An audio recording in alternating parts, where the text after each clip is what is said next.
Prête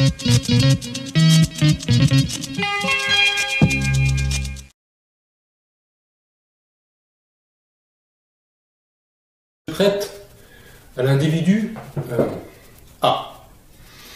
Seulement, il présente des risques et je ne vais pas assumer entièrement ce risque. Je vais préférer proposer ce risque à deux entreprises. Les deux entreprises vont donc se porter caution pour couvrir les fonds que j'aurais prêtés donc à la personne A si elle ne peut pas me rembourser. Donc évidemment, si elle se porte caution, il va falloir que je les rétribue. Donc finalement, c'est le cercle vicieux parce que ces entreprises vont avoir tendance à vouloir se porter caution pour des personnes A, B ou C, sachant que ces personnes-là, plus elles ont de chances de ne pas rembourser leurs prêts, plus je vais les rétribuer fortement. Donc, si je paye ces entreprises 2%, voilà, tout le long de l'année, etc., si elles me couvrent contre le défaut de paiement de A. Seulement, si B présente encore plus de risques, eh bien, je ne vais pas donner 2% aux deux entreprises, mais 3%. Si bien que, au final, les gens qui font partie de ces entreprises, donc, ils veulent justifier leur salaire, voilà, ils sont responsables des achats, c'est eux qui font les investissements,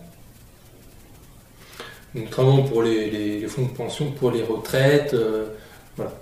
Et si bien que c'était de l'argent gratuit, puisqu'on leur disait que de toute façon, ne vous inquiétez pas, en réalité,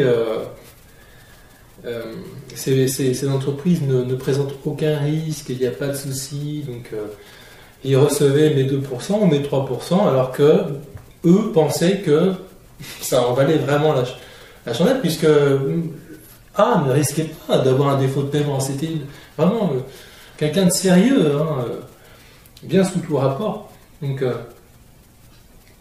c'était de l'argent gratuit. Prise de risque, soit pour justifier un salaire, une position, soit pour se sentir puissant, voilà, pour se faire flatter parmi ses collègues ou ses amis.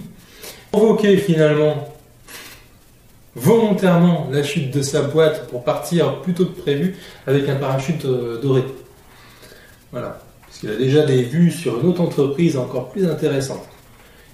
Alors, là où ça devient pervers, c'est-à-dire que A, en fait, c'est pas une personne. A, c'est un package, dans lequel il y a 3 personnes, classées 1, 2, 3. 1, 2, 3 font partie du pack A, d'accord? Que les entreprises ont acheté et que j'ai payé pour couvrir le risque d'impayé. Comprenez la boucle.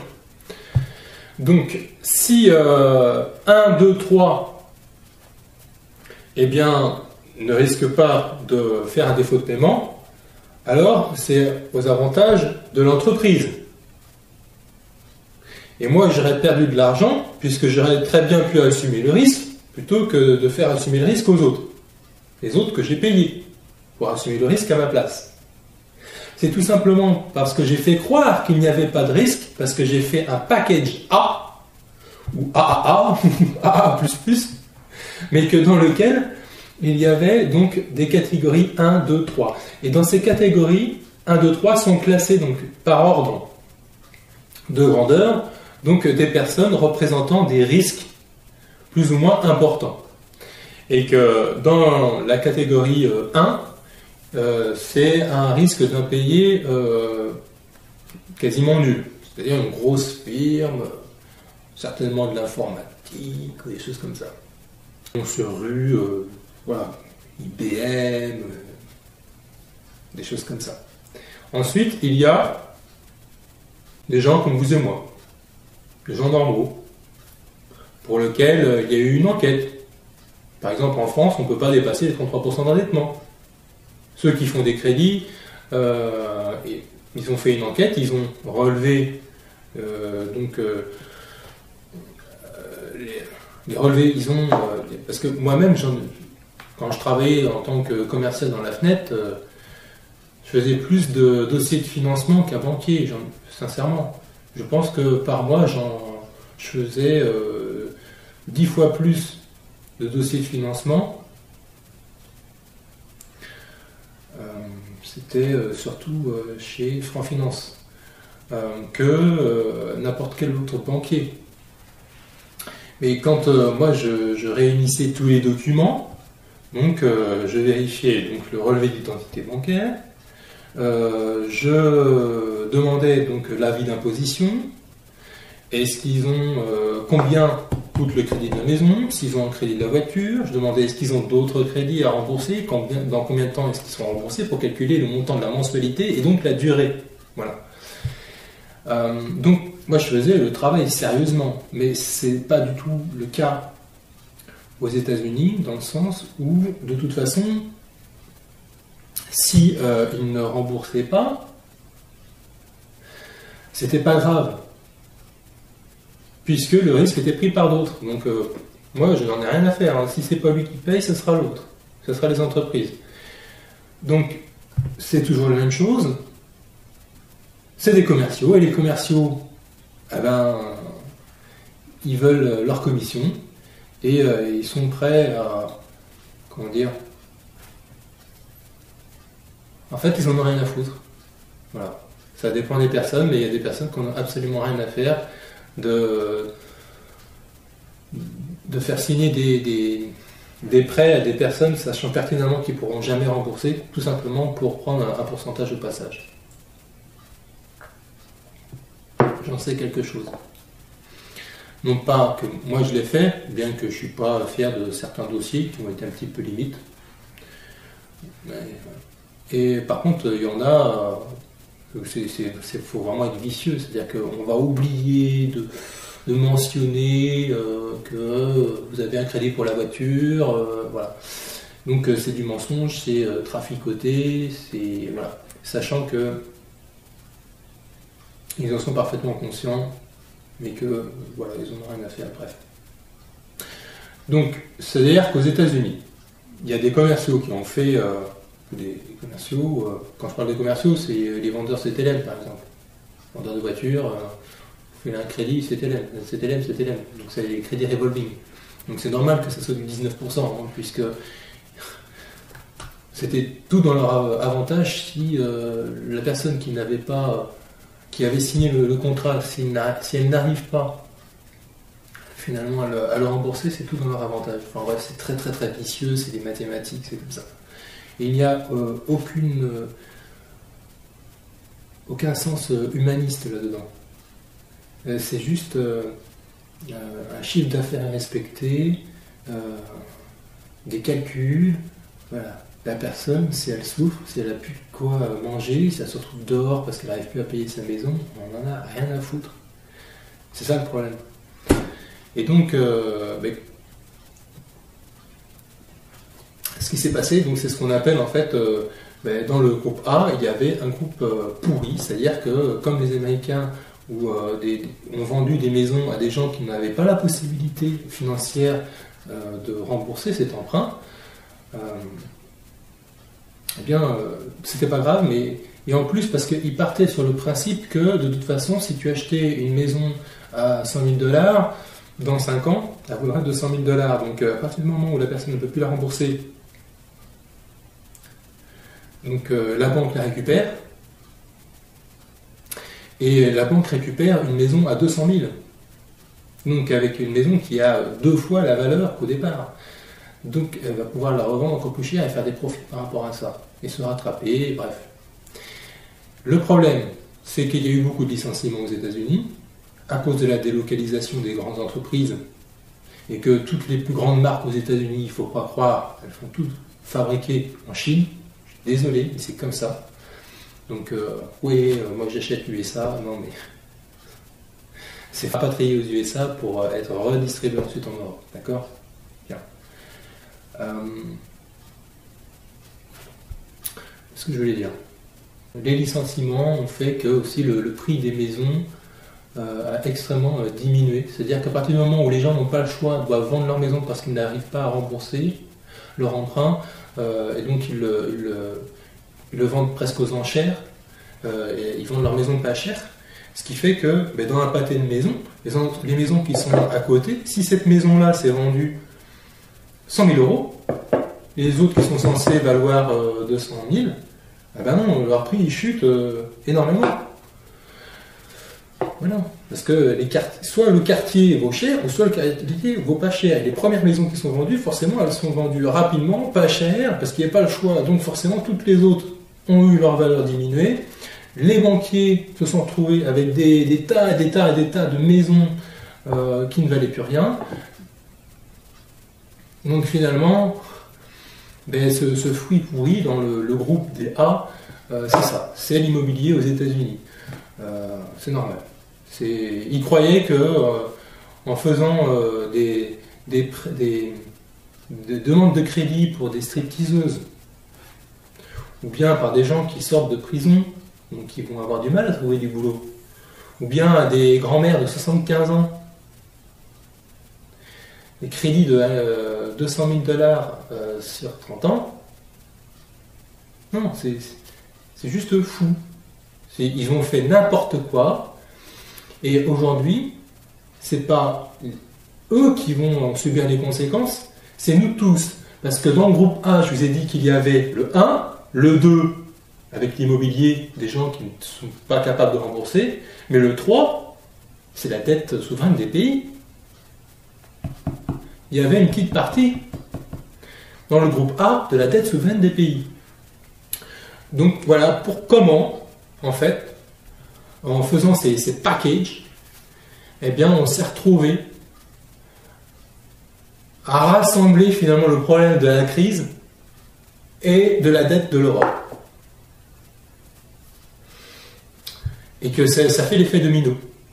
Comme toutes en plus les banques, si une banque coule, il faut savoir qu'une banque emprunte à une banque, qui emprunte à une banque, et qu'elles ont toutes des parts un peu partout, et que toutes les banques françaises ont prêté de toute façon, à des différents degrés, mais à des pays comme la Grèce, etc.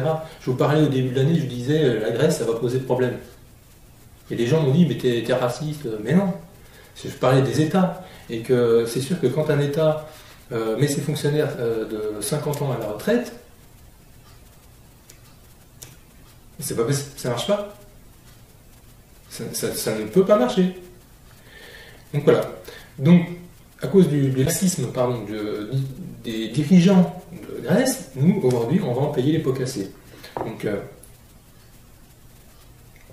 voilà, c'est juste une question de logique. Et voilà, donc...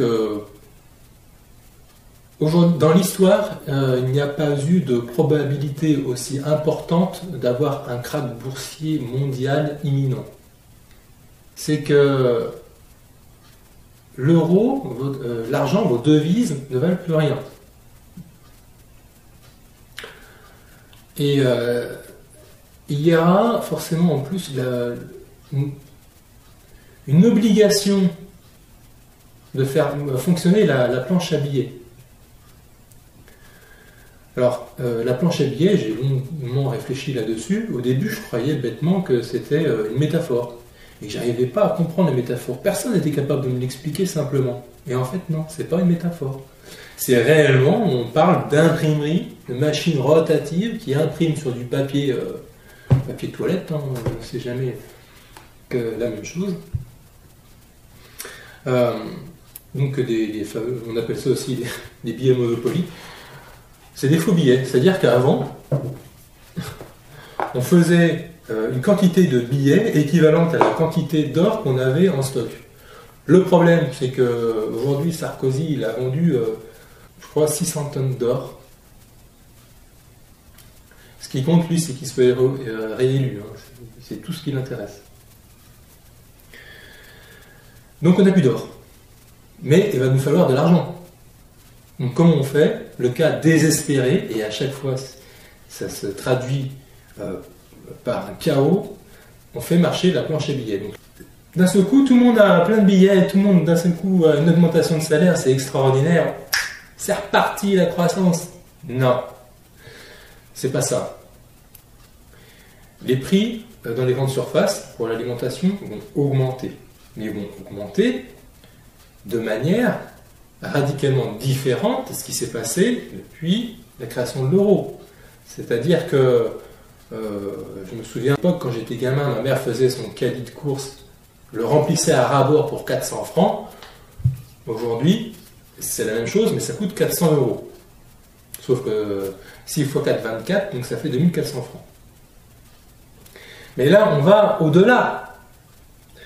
Il va y avoir une augmentation des prix, mais ça va être hallucinant, si bien que, quand on ne peut pas se passer de nourriture, et que la plupart d'entre nous n'ont pas de potager pour faire des légumes, ou n'ont pas de poulet pour faire des œufs ou de la viande, eh bien, on va être obligé d'acheter cette nourriture. Et pour pas mourir de faim. Et si au départ, notre budget de la nourriture est de 20% de notre salaire, il va d'un seul coup se retrouver à 40% de notre salaire. Donc aujourd'hui, si à la fin du mois vous êtes ric-trac après avoir remboursé vos emprunts, sachez qu'une fois que vous aurez acheté votre nourriture, vous ne pourrez plus rembourser vos emprunts. Voilà. Donc les banques vont récupérer tout simplement les biens que vous avez achetés que vous ne pouvez pas rembourser, parce que ça ne vous appartient pas. Arrêtez de penser que vous êtes propriétaire d'une maison, que vous n'avez pas fini de la rembourser. Vous n'êtes pas propriétaire de la maison. C'est la banque qui est propriétaire de la maison. Voilà.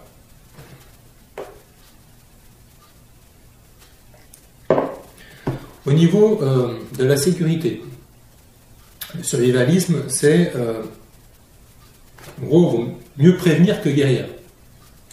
Donc, Jovanovic bourre le crâne à tout le monde, achetez de l'or, achetez de l'or. Moi, c'est ce que j'ai fait. C'est un bus, l'or. C'est-à-dire que les économies, eh bien, il vaut mieux les mettre dans de l'or, parce que si jamais il y a un krach boursier et l'instauration d'une nouvelle monnaie, eh bien, je retransformerai cet or en nouvelle monnaie. C'est-à-dire que, voilà. Parce que si je ne fais rien, si l'euro s'effondre, je n'aurai plus d'économie. Puisque à partir du moment où l'euro ne vaut plus rien et que tout augmente, c'est la boucle, si l'euro n'a plus de valeur, je ne pourrai rien acheter avec mes euros. Je vais aller, comme à Weimar, on va acheter notre pain avec une bourrette de billets, parce qu'il ne vaut plus rien. Bien, le fait d'investir dans l'or permet de faire...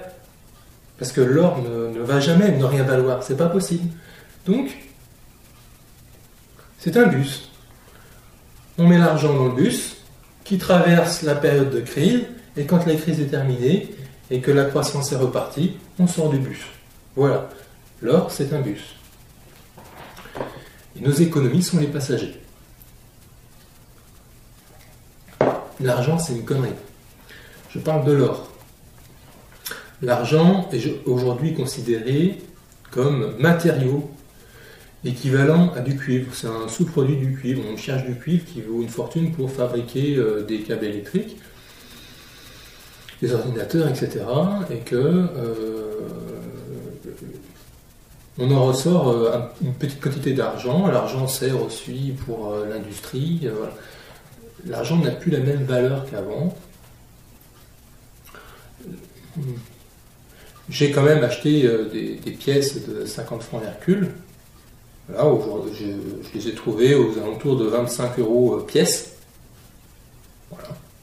Par sécurité, au cas où. J'ai fait l'acquisition de pièces 50 pesos, donc on peut en trouver. Moi, au Crédit Agricole, il n'y a pas de souci. Donc il travaille avec CP Or. CP Or, c'est un grossiste en or qui a 20% de ses parts par le Crédit Agricole. Donc vous passez l'ordre d'achat, ça se passe très bien. Voilà. Alors pourquoi 50 pesos?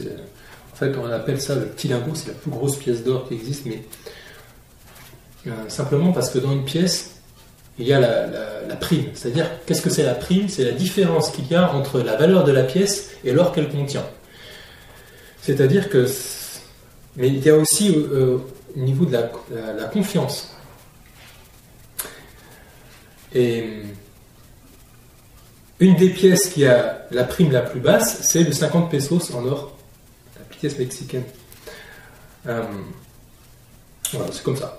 Alors qu'il y a le Napoléon, le Louis d'or, le Napoléon français, la Mariade avec le coq, la prime est de 19%. Donc c'est très bien sur une pièce d'or qui est démonétisée, qui est cotée en bourse, on ne paye pas la TVA, mais vous payez la prime, donc ça revient strictement au même. Parce que cette prime elle a augmenté depuis la fois où je les ai achetés, évidemment. Parce que la courbe, elle a explosé. Et donc la prime a augmenté. Et les gens ont confiance dans cette pièce-là, donc la prime augmente. Les gens n'ont pas forcément confiance dans 50 pesos parce qu'ils ne connaissent pas tout simplement. Donc elle a une prime de 4%. Enfin, c'est la prime la plus basse qui existe. Donc moi j'achète vraiment une pièce pour sa valeur de l'or et non pas sa valeur de collectionneur. Ni sa cote en bourse, je m'en fous de sa cote en bourse. Il faut avoir le cœur bien accroché, hein, parce que cette pièce-là, elle peut prendre ou perdre 100 € du jour au lendemain. C'est-à-dire que j'achète mardi, le mercredi, elle a perdu 100 €. Voilà. Les boules, seulement 3 jours plus tard, elle aura pris encore 150. Donc c'est comme ça, donc il faut avoir du courage aussi, parce que c'est bien beau de le dire, qu'il faut acheter de l'or, il y en a très peu qui le font finalement. D'ailleurs, je soupçonne l'auteur Pierre Jovanovic de finalement pas avoir si investi que ça dans l'or, puisqu'à chaque fois qu'on lui pose la question, c'est une supposition, attention, ce n'est pas une affirmation, c'est un ressenti. Il nous parle toujours de sa pièce de 50 francs Hercule, qu'il avait acheté 9 € et qu'aujourd'hui elle vaut 30. Il reporte toujours la même histoire. Si bien que, je ne sais pas s'il ne parle pas de l'or pour ne pas... il n'a pas envie de se fâcher avec ses lecteurs, ou de passer pour quelqu'un de supérieur, ou voilà. Donc c'est peut-être ça, ou alors finalement il ne croit pas suffisamment dans ce qu'il dit et qu'il exagère le truc et qu'il surfe réellement sur cette vague qui lui fait augmenter sa réputation, augmenter son chiffre d'affaires, le nombre de ventes de livres, et que ce qui fait vendre ça, c'est la peur. Moi j'étais inquiet, donc j'ai acheté ça, et que c'est tout dans son intérêt, pour lui et sa maison d'édition.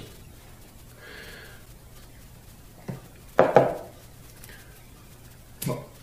Si vous voyez que la lumière change, c'est normal, ça fait 4 heures que je parle à la caméra, donc la nuit est tombée. Bon, qu'est-ce que je disais? Oui, est-ce que Jovanovic, lui, a réellement transmuté son économie personnelle en or? J'en suis pas certain, mais je ne peux pas le prouver. Simplement, ce que je veux dire, c'est que ça coûte pas grand-chose finalement de mettre 30% de son épargne en or, puisque de toute façon, placer sur un livret, ça ne rapporte rien. Et de toute façon, il faut les sortir de tout ce qui est bourse, mais depuis bien longtemps. Voilà, il faut les sortir de tout ce qui est assurance vie depuis bien longtemps. Si vous n'avez pas fait ça, vous êtes fou. C'est pareil, si vous êtes encore à la Société Générale et que vous m'écoutez, mais changez demain. Enfin, vite, faites-le, parce que ne croyez pas que vous avez le temps, parce que c'est peut-être déjà trop tard. D'accord? Je vous ai prévenu et reprévenu. Vous ne pourrez vous en prendre qu'à vous-même. La seule chose que vous pouvez faire, c'est donc mettre 30% de votre épargne en or. Vous vous dites, oh mais mon sang, c'est pas possible.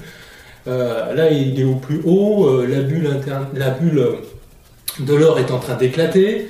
il est à son maximum, ça va redescendre. C'est vrai que là, ça commence à redescendre depuis juillet.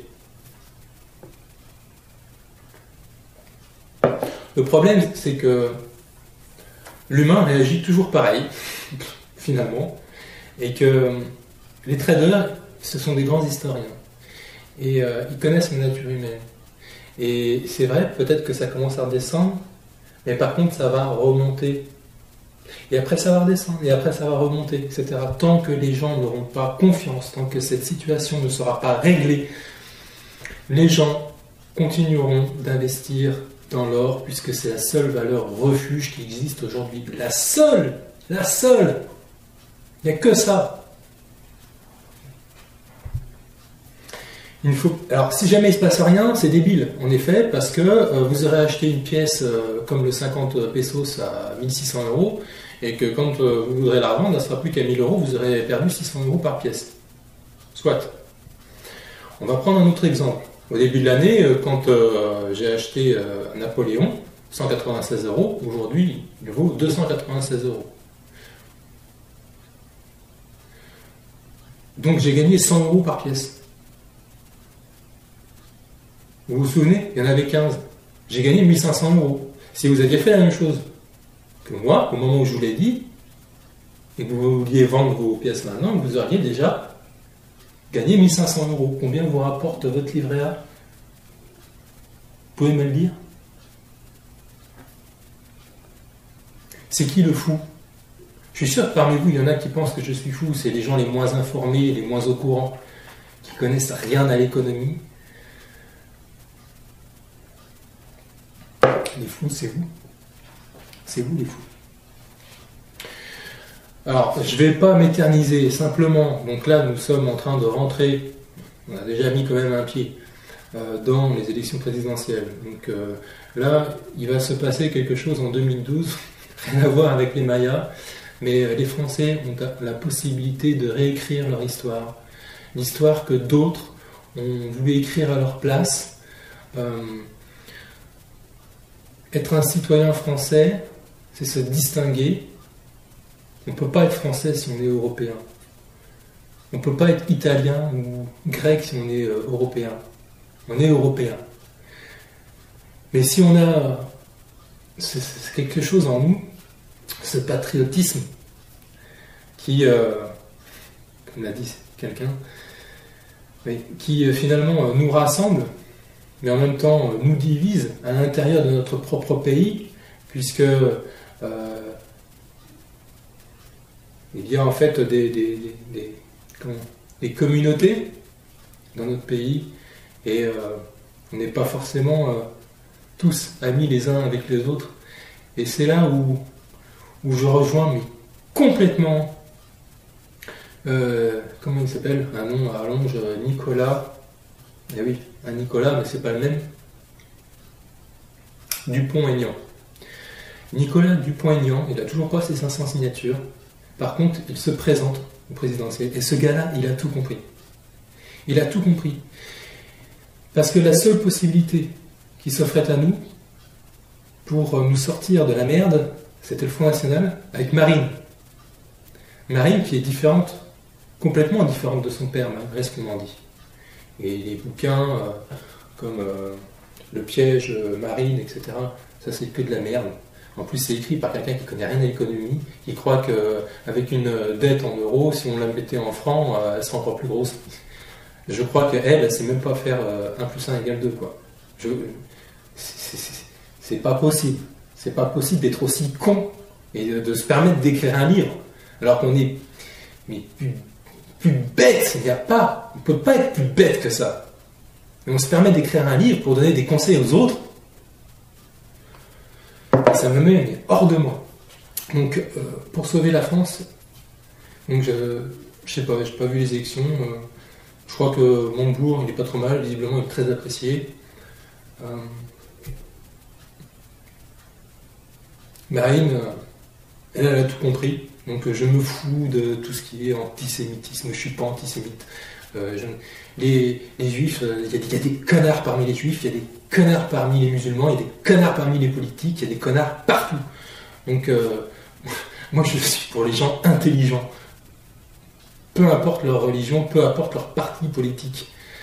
La personne qui est intelligente, qui a compris et qui est en mesure de pouvoir nous sortir, il y en a deux. Il y en a un qui le fait en rassemblant les Français, en le faisant intelligemment, avec douceur. C'est Nicolas Dupont-Aignan. Et il y en a une autre qui le fera, mais avec une dictature. C'est Marine. Donc, à vous de voter. Et surtout, ne votez pas blanc. Votez, réfléchissez, ayez votre propre avis. Il faut vous documenter, il faut vous éduquer. Il faut avoir plusieurs sources d'informations. Il ne faut pas se concentrer que sur Internet. Il faut sortir Sarkozy. Tiens, petite quenelle au passage. Mais on ne peut pas le remplacer par un gars... je sais bien que ça ne se fait pas d'attaquer le physique, mais ce gars-là, il représente la France, chauve, gras du bide, le visage poupin avec ses petites lunettes, excusez-moi. Mais c'est pas possible, il faut avoir... Mais Marine, elle a plus de couilles que ce gars-là. Il faut que les Français se redressent, c'est le cas de le dire, mais les Français ensemble, qu'ils soient juifs, qu'ils soient musulmans, qu'ils soient chrétiens, qu'ils soient catholiques, qu'ils soient indiens, bouddhistes, je m'en fous. Ceux qui se sentent français et qui aiment leur patrie, qu'ils ne veulent plus être considérés comme des enfants, comme de simples consommateurs.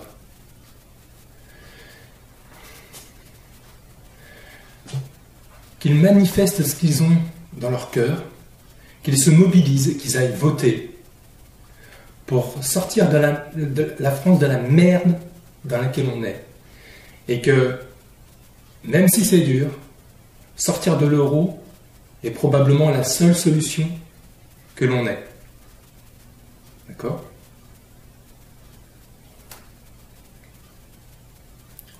On sera plus fort si on reste soudés, si on est ensemble. Voilà. Je terminerai là-dessus. Je ne pouvais pas parler d'économie sans parler politique. Faites selon votre choix, votre cœur ou votre intellect. Moi, le mien, il est fait. Vive la République, vive la laïcité, et vive la France.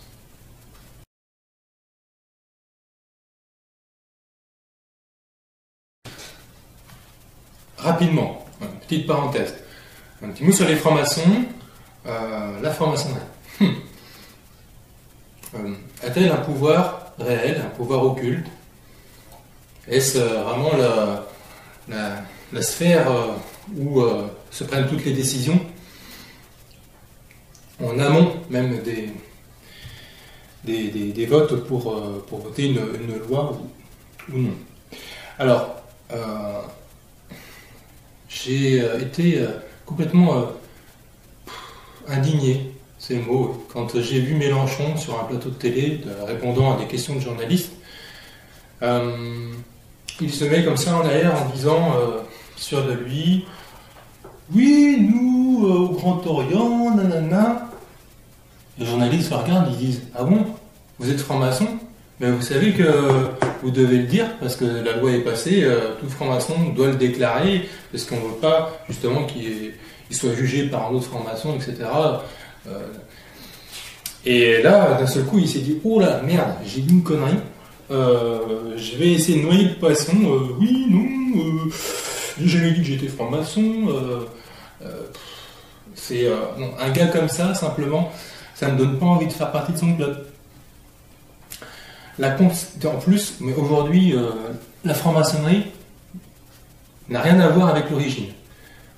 La constitution d'Anderson, en 1717 déjà, il fallait être chrétien pour être franc-maçon. Aujourd'hui, la plupart des francs-maçons dénigrent l'existence même de Jésus. Alors, si ça s'appelle même pas du révisionnisme, aussi, je ne sais pas ce que c'est. J'ai beaucoup d'amis francs-maçons et j'ai souvent été sollicité. J'y sais si tu me regardes. Cet été, j'en ai revu d'autres que je n'ai pas vus depuis longtemps. Et il me dit, oh, ben, en ce moment, je suis en train d'écrire un bouquin. Je pose la question, tiens, un bouquin sur quoi? Oh, c'est un roman policier. Ah ouais, moi j'aime pas trop les romans policiers. Et ça parle de quoi? Oh, c'est sur des complots franc-maçonniques, etc. Mais il savait pas que je savais qu'il était franc-maçon. Et je lui fais comme ça, oula, si aujourd'hui les francs-maçons se mettent à écrire des bouquins sur la conspiration franc-maçonnique, on va où là? Je comprends pas. Et là, silence, tac. Là, il a fallu changer de discussion. Mais là, j'ai levé un lièvre. Je l'ai senti. C'est-à-dire que si la franc-maçonnerie écrit sur le complot des francs-maçons, c'est qu'il y a quelque chose derrière. Parce qu'en plus, l'écrivain, qui est du milieu de la DST, donc les services secrets du territoire français intérieur, donc,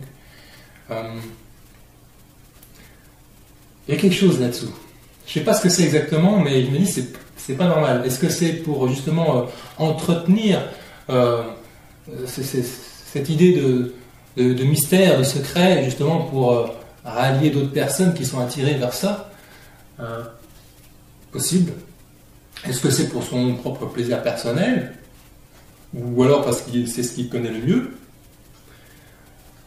Mais c'est toujours ce mélange de réalité à la fiction, comme Dan Brown, donc ça fait vendre. On est content en tant qu'auteur de vendre beaucoup de livres, pas forcément de s'enrichir, mais de savoir que ça plaît. Mais c'est très pernicieux, c'est très vicieux. La fiction, c'est la fiction. Et quand on écrit un essai, on doit se contenter uniquement que de la réalité. Et voilà. C'est juste un... Alors, aujourd'hui, est-ce que les francs-maçons... il y en a tellement, je veux dire, c'est même plus secret. Une société, c'est comme les Rosicruciens, ils cherchent des membres pour qu'ils payent leurs cotisations. À partir du moment où une société secrète ou discrète paye des impôts, excuse-moi, mais non, c'est juste des sociétés commerciales. Après, c'est tout. Voilà. Pour les côtoyer, pour en avoir côtoyé beaucoup, ils aiment entretenir cette aura de mystère, mais sincèrement, moi personnellement, si les francs-maçons étaient tels qu'à la constitution d'Anderson, eh bien j'en ferais partie. Mais aujourd'hui, c'est quoi être franc-maçon? C'est se réunir entre potes, faire des bonnes bouffes. C'est plus les agapes végétariennes, non, c'est plus ça. C'est faire des bonnes bouffes, s'en mettre plein la panse, discuter, rigoler, fumer des gros cigares, se faire des poignées de main. Je ne sais même pas s'ils la font encore, tiens, la fameuse poignée de main franc-maçonne. Mais voilà, se réunir, mettre son petit tablier, regardez ma jolie épée. Non, mais c'est quoi Je me souviens, il y avait une nana qui regardait une émission où c'était un reportage sur les francs-maçons. D'ailleurs, le magazine Le Point fait beaucoup de reportages sur les francs-maçons. Et c'est étonnant. Ou l'Observateur, je sais plus. Et donc, sa réaction, cette nana, jolie et cervelée, a été tiens, tu regardes du théâtre? Oui, c'est ça. C'est-à-dire que la franc-maçonnerie aujourd'hui, c'est juste du théâtre. C'est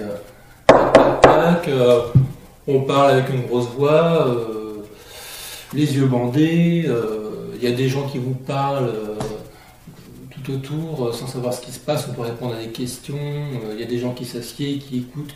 Au moins, par contre, ce qui est bien, c'est qu'ils planchent sur des sujets super intéressants, en tout cas à l'époque. Aujourd'hui, je ne sais pas si c'est toujours le cas. Ils n'ont pas envie d'aller jouer, d'accompagner leur femme jouer au loto ou jouer aux cartes avec ils préfèrent se retrouver entre cheveux grisonnants, bedonnants.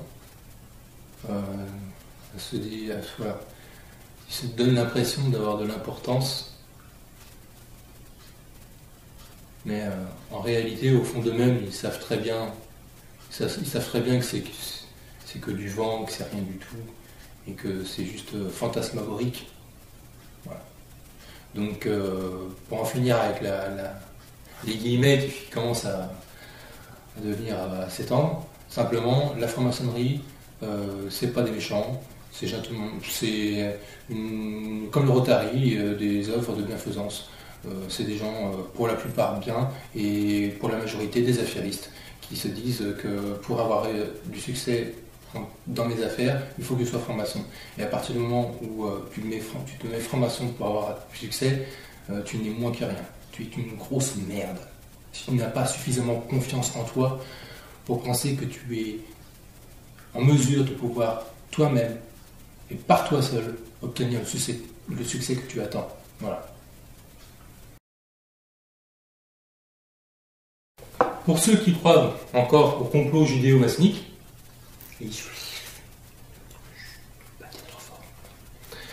donc en fait les responsables, le groupe des 30, on les appelle, un petit comité très restreint, très sélect.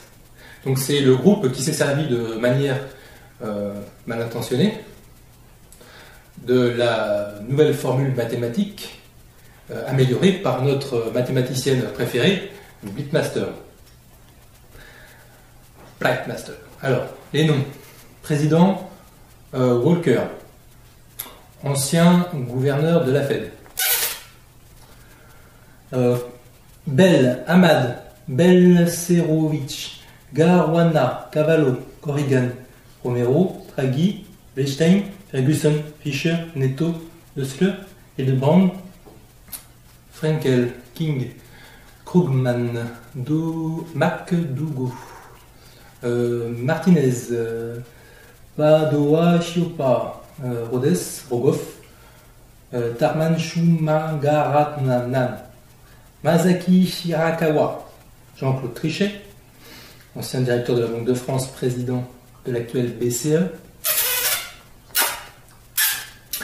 Lord Alder Turner, Walker, Xiuquan, Yamaguchi, Yellen, Zedil. Il y a combien de noms hébraïques là-dedans? 2. Donc non, il n'y a pas un complot judéo-maçonnique, c'est juste du fantasme.